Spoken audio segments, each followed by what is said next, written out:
सुप्रभात बच्चों। आज हम लोग बाकी की दो साखियां पढ़ने का और समझने का प्रयास करेंगे। कावा फिर कासी भया, राम ही भया रहीम। मोट चून मैदा भया, बैठ कबीरा जीम। कावा मुसलमानों का पवित्र तीर्थ। कासी काशी। भया हो गया। मोट मने मोटा। चून मने आटा। जीम मने भोजन, भोजन करना, जीमना। कबीर कहते हैं कि जब हिंदू मुसलमान के भेदभाव से ऊपर उठकर निष्पक्ष हो गया तो मेरे लिए मुसलमानों का पवित्र तीर्थ काबा काशी के समान पवित्र हो गया और राम का नाम रहीम के समान पवित्र हो गया। जिसे मैं मोटा आटा समझकर अखाद्य समझता था, वही मेरे लिए बारीक मैदा हो गया और मैं उसे बैठकर आराम से खा रहा हूँ। आशय यह है कि धार्मिक भेदभाव के नष्ट होने पर मेरे मन में हिंदू मुसलमान और राम रहीम के नाम पर बसी सारी दुर्भावनाएं दूर हो गईं। अब आगे जो अगला साखी है उसे समझेंगे कि ऊंचे कुल का जन्मिया, जे करनी ऊंच न होए। सुवरन कलश सुरा भरा, साधु निंदा सोए। कबीर कहते हैं कि यदि कोई मनुष्य ऊंचे कुल में जन्मा है किंतु उसके कर्म ऊंचे नहीं हैं तो क्या लाभ। उसी प्रकार से जिस प्रकार से सोने का घड़ा अगर शराब से भरा हो तो भी साधु लोग ऐसे पात्र की निंदा करते हैं। आशय यह है कि मनुष्य कर्म से महान बनता है, जन्म से नहीं। यहाँ पर जन्मिया शब्द का जो अर्थ है वो है जन्म लेना। करनी मने काम, क्रियाकलाप। सुवरन मने सोना। कलश घड़ा। सुरा, सुरा का मतलब शराब। बच्चों, अब हम लोग सबद पढ़ते हैं और सबद में जो पाठ है सबद का वह जानने का प्रयास करेंगे। इसका जो दूसरा पद है वह हमारे कोर्स में नहीं है, पहला पद जो है यह हमारे कोर्स में है। इसे समझने का प्रयास करेंगे। तो मोको कहाँ ढूंढे बंदे, मैं तो तेरे पास में। ना मैं देवल ना मैं मस्जिद, ना काबे कैलाश में। ना तो कोनो क्रिया कर्म में, नहीं योग वैराग में। खोजी होए तो तुरत ही मिलियो, पल भर की तलाश में।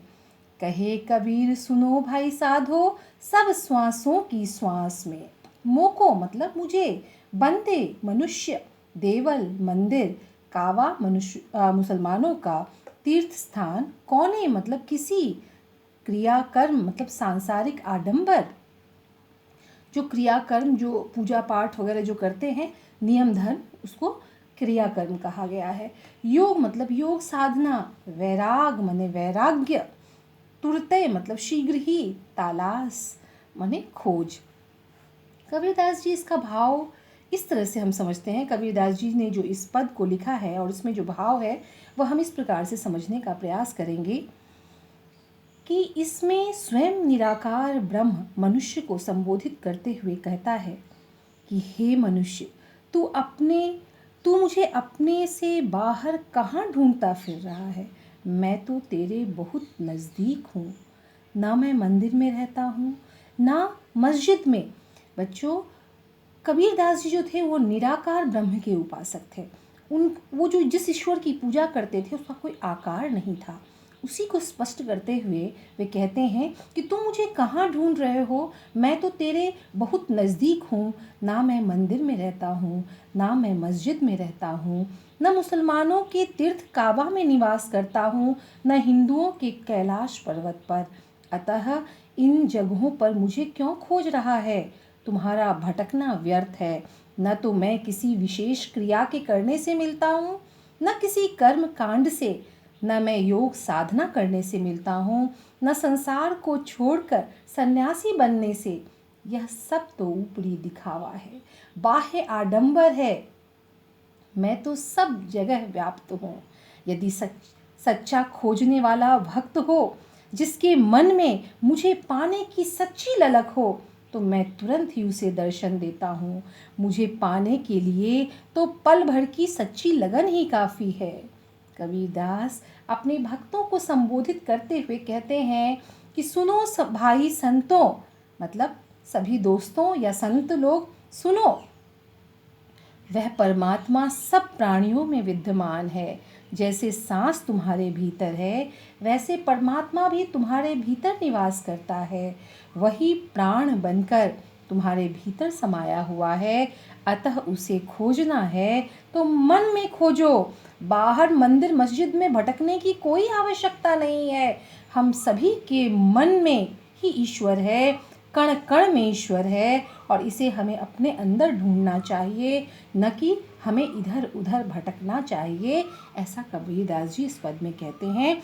बच्चों, जो दूसरा पद है, संतो भाई आई ज्ञान की आंधी रे, यह हमारे कोर्स में नहीं है। इसे हम समझने का भी प्रयास नहीं करेंगे अभी फ़िलहाल, क्योंकि आप कंफ्यूज हो जाइएगा।